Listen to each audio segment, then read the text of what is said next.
नाज़रीन, नवाब शाह मां ख़बर शामिल कंदासीं। सैयद गुलाम नबी शाह जी रिपोर्ट मुताबिक़ सिंध सैयद वेलफेयर सोसाइटी तरफ़ां नवाब शाह में हिकु पुरवकार तक़रीब थी गुज़री,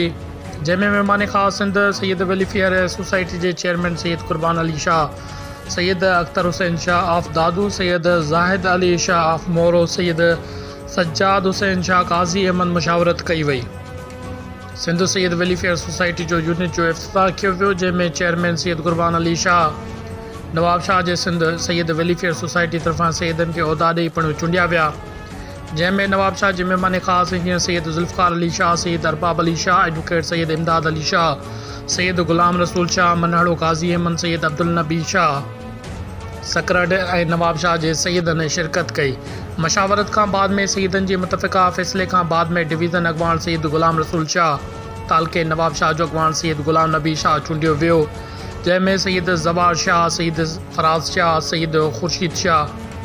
सैयद फ़याज़ हुसैन शाह, सैयद फैसल शाह, सैयद अब्दुल नबी शाह, सैयद इमरान शाह ऐं तालके जे ॿियनि सादातनि शिरकत कई। उन ई मौक़े ते चेयरमैन सैयद कुर्बान अली शाह चयो त असां हर क़दम ते सैयदनि सां गॾु हूंदासीं। उन्हनि चयो त असांखे तमामु घणी ख़ुशी थी आहे त पाकिस्तान जो चीफ आर्मी सैयद